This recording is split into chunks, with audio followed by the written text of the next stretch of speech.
Bonjour, c'est Sandrine et bienvenue sur ma chaîne indépendante au féminin.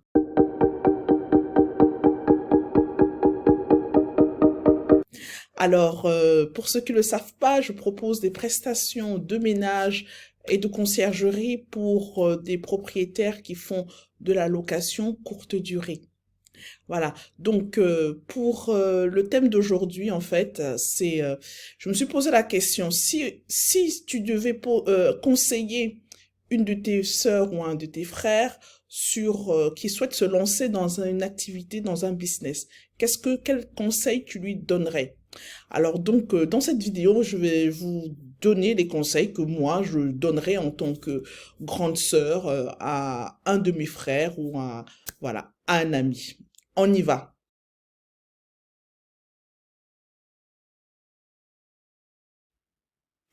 Alors, donc moi, le premier conseil que je donnerais à une personne qui souhaite se lancer dans une activité, dans un business, dans une activité en indépendant, alors ça serait de commencer le plus tôt possible. Oui, de commencer plus tôt possible parce que plus vite vous commencerez, plus rapidement vous vous releverez.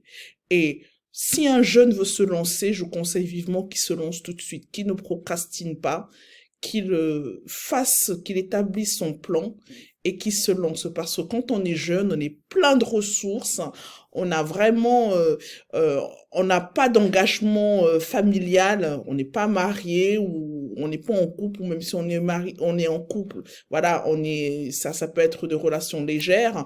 Voilà, donc ou encore au niveau financier, on a moins de besoins financiers et donc c'est beaucoup plus facile d'échouer pour pouvoir se relever. Vous savez, c'est comme un enfant. L'activité, je compare souvent l'entrepreneuriat comme un enfant parce que un enfant, vous savez, il se lève, il essaie de marcher, il dandine, il fait un pas, hop, il tombe. Mais il se relève, deuxième pas, il tombe. Il se relève, donc voilà, c'est sans cesse ça. Et plus vite vous commencez à vous lancer dans cette activité, plus vite vous releverez et vous arriverez à marcher comme un enfant qui apprend à marcher. Voilà.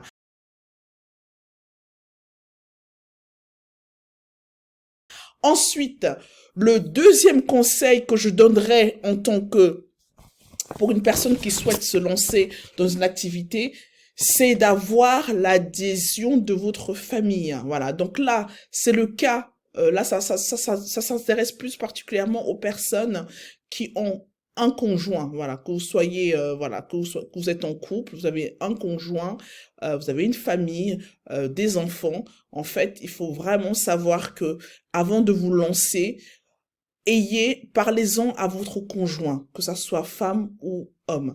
Parlez-en parce qu'il sera obligatoirement concerné. Et il faut absolument son adhésion, il faut que vous soyez ensemble dans cette activité, en tout cas qu'ils vous soutiennent. C'est très important. Et si vous avez des enfants, c'est pareil, il faut leur en parler, il faut savoir, il faut leur expliquer ce que vous êtes en train de faire et pourquoi vous le faites et que vous avez besoin de leur soutien. C'est vraiment important parce que lorsqu'on se lance dans cette activité-là, on fait beaucoup d'heures. On ne les compte pas, que ça soit n'importe quelle activité, hein, tant que vous êtes lancé dans l'entrepreneuriat, vous faites beaucoup d'heures, voilà, il faut pas que votre conjoint en pâtisse, ni vos enfants, et c'est très important parce que si on veut se développer, si on veut se développer avec eux, le but n'est pas de se retrouver, voilà, de casser son couple ou de casser sa famille. Donc, il est vraiment important d'avoir leur adhésion. Ensuite, troisième conseil, c'est de savoir s'organiser.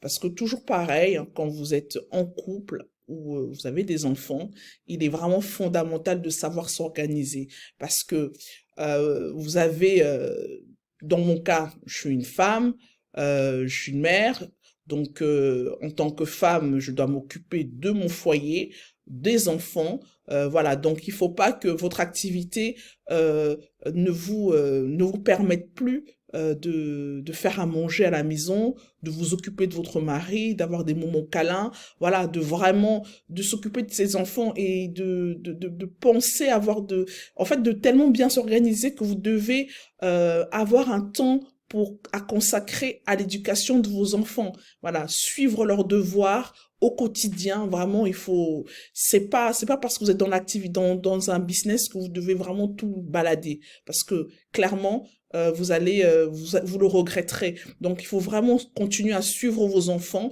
Et en fait, ce qui est bien, quand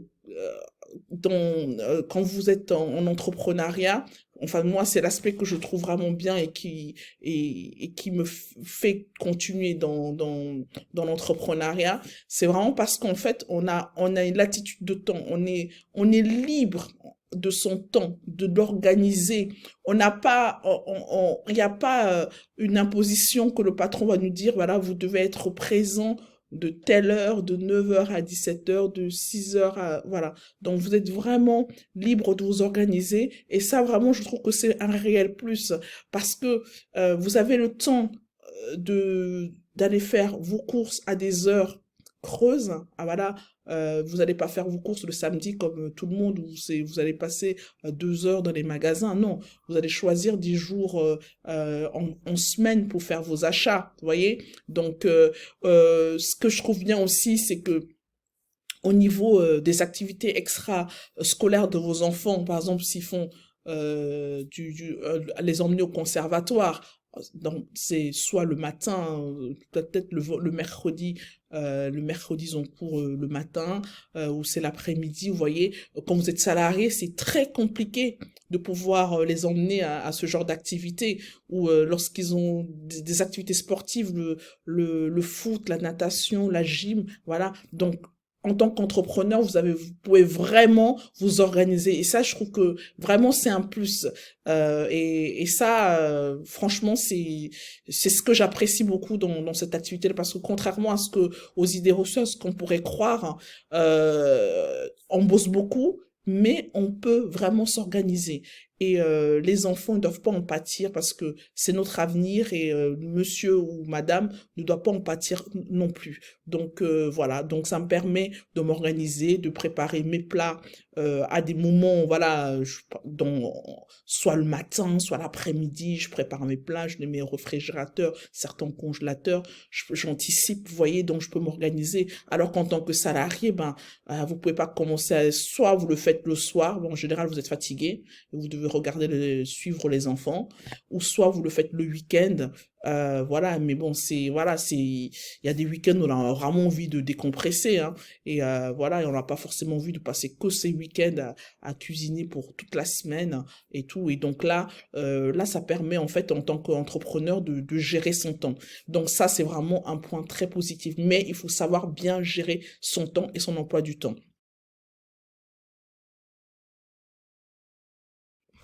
Ensuite, autre conseil que je donnerais, c'est, ça vous ne trouverez pas souvent, c'est qu'il faut vraiment faire attention à votre régime matrimonial. Donc, ça rejoint le point précédent, un des points que j'ai soulevé, c'est que lorsque vous êtes en couple, vous êtes marié ou en couple, votre conjoint va forcément être impacté, forcément. Je vous explique pourquoi. Ce n'est pas tant au niveau de la structure que vous choisissez, parce que vous choisissez des structures à responsabilité limitée, voilà, donc il y a l'impact enfin l'impact, il y a pas d'impact sur votre patrimoine personnel ou sur votre vie personnelle, vous voyez, on ne viendra pas prendre le bien du couple, c'est dans ce sens-là. Mais par contre, lorsque vous devez faire du crédit, des emprunts. Voilà, je parle pas des petits emprunts à la consommation, mais lorsque vous êtes, par exemple, développer votre activité, vous avez besoin de la banque, que la banque vous suive, c'est à ce moment-là que vous allez vous rendre compte que le régime matrimonial que vous aurez choisi sera très impactant. Alors, quand vous êtes au régime de la communauté, sachez que monsieur ou votre conjoint, en tout cas, sera impacté obligatoirement. Obligatoirement. Parce que la banque vous demandera à tous les coups une caution de monsieur. Même si monsieur ne fait pas du tout partie de votre business, mais ils vous le demanderont parce que le collatéral est là. Ils voudront absolument. Alors que quand vous êtes marié sous le régime de la séparation, à ce moment-là, là, vous protégez votre couple, votre foyer, et votre conjoint n'aura pas à s'engager financièrement dans vos réalisations, dans votre business, quoi. Et donc, je trouve que c'est rassurant. Donc, c'est vrai que nous, les femmes, en général, quand on dit séparation des biens, on commence à se dire, oh, on n'a pas confiance et tout. Non, non, pas du tout. Parce que quand vous devez vous lancer en business, vous devez savoir tout cela et protéger votre couple. Et c'est super important. Donc, réfléchissez bien quand vous vous lancez dans le business, à quel régime matrimonial vous devez adhérer. Si vous choisissez la communauté, sachez que de toute façon, monsieur, votre conjoint sera impacté. D'accord? Et voilà, donc il faut vraiment en discuter ensemble. C'est très important. Voilà, moi j'ai la chance d'avoir un monsieur, un mari qui en fait, qui est impliqué. Bon, il n'est pas au niveau de mon activité, lui, il est salarié, hein, mais au niveau de mon activité, lui, il s'implique et il est d'accord que je fasse cette activité, il me soutient et c'est vraiment très agréable. Et c'est vrai que c'est même lui qui, voilà, donc c'est mon conseil en fait, hein. Donc on parle, voilà, il me parle des stratégies que je dois faire, il est impliqué, il lit, il s'instruit beaucoup et il me rend compte du coup, donc en fait il participe à mon évolution, quoi. Et donc ça c'est super important. Donc c'est vraiment, je vous conseille de vraiment dès le départ en parler à votre conjoint et de savoir s'il va être impliqué, parce que s'il n'est pas d'accord pour que vous lancez dans ce genre d'activité, dans l'entrepreneuriat, sachez que vous courez vraiment au-delà d'une séparation ou d'un divorce, quoi. Donc, c'est vraiment très important. Intéressez votre famille. C'est pour ça que plus on est jeune et qu'on n'a pas d'engagement, bon, on a beaucoup plus de chances, on a beaucoup moins comment dire, d'obstacles. Voilà. Mais quand vous êtes en couple, ben, il faut y penser. Voilà, donc c'était les conseils que je donnerais à un ami, un frère qui veut se lancer dans l'entrepreneuriat. J'espère que cette vidéo vous aura plu. N'hésitez pas à la liker et à la partager. Et je vous dis à très bientôt. Salut, ciao.